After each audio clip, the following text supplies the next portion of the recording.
आज के टाइम पे जब मल्टीपल स्पीड के ऑप्शन है जैसे 10, 100 एंड इवन 1000 Mbps, तो राउटर और स्विच को कैसे पता चलता है कि उसको एक स्पेसिफिक इंटरफेस पे कितनी स्पीड पे बात करनी है और उसको हाफ डुप्लेक्स से फुल डुप्लेक्स यूज करना है। तो ये समझने के लिए तुमको एक कॉन्सेप्ट पता होना चाहिए ऑटो नेगोशिएशन का। जो इंटरफेस इन मल्टीपल स्पीड को सपोर्ट करते हैं उनके पास डिफॉल्ट सेटिंग होती है speed auto and duplex auto की। तो इसमें हर इंटरफेस अपनी कैपेबिलिटीज को एडवर्टाइज कर देता है अपने नेबरिंग डिवाइस के साथ एंड फिर वो बेस्ट स्पीड एंड डुप्लेक्स पे नेगोशिएट कर लेते हैं। तो जैसे इस नेटवर्क के लिए मान लो कि ऑटो नेगोशिएशन ऑन है, तो सबने आपस में बात करके एक जैसी सेटिंग अप्लाई कर ली है। पर क्या होगा अगर ऑटो नेगोशिएशन डिसेबल्ड है? फिर इंटरफेस स्पीड एंड डुप्लेक्स कैसे सेलेक्ट करेंगे? तो इसके लिए एक सिंपल सा कॉन्सेप्ट है। देखो स्पीड के लिए तो सिंपल है, जो सबसे स्लोएस्ट स्पीड होगी वो वाली यूज हो जाती है। और डुप्लेक्स के लिए दो केस बनेंगे। पहला, अगर स्पीड 10 या 100 Mbps सेलेक्ट हुई है तो डुप्लेक्स हाफ डुप्लेक्स यूज होगा। बट अगर स्पीड 1000 Mbps या उससे ज्यादा यूज हुई है तो ही फुल डुप्लेक्स सेलेक्ट होगा। अब ये नेटवर्क देखो, इसमें जो पीसीज है उनकी स्पीड मैन्युअली सेट करी गई है और डुप्लेक्स को भी मैन्युअली सेट किया हुआ है। तो अब हमको ये देखना है कि जो स्विच के तीनों इंटरफेस है वो क्या स्पीड और डुप्लेक्स को रन करेंगे। इस केस में स्पीड सपोर्टेड है 10,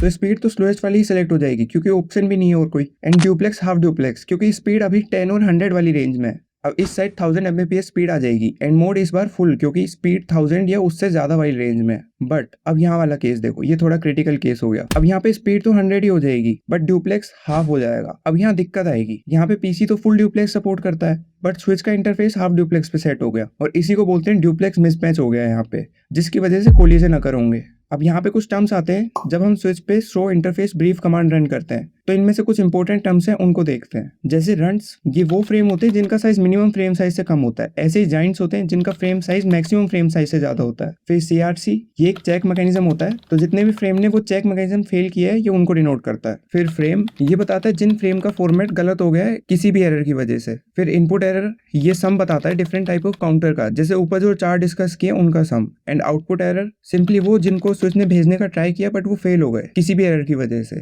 ओके, तो एक लाइव वीडियो मैं यूट्यूब पे अपलोड कर चुका हूँ, जिसने वो नहीं देखी वो यूट्यूब पे जाके देख लेना। फुल लिंक मैं डिस्क्रिप्शन में डाल रहा हूँ। तब तक के लिए बाय।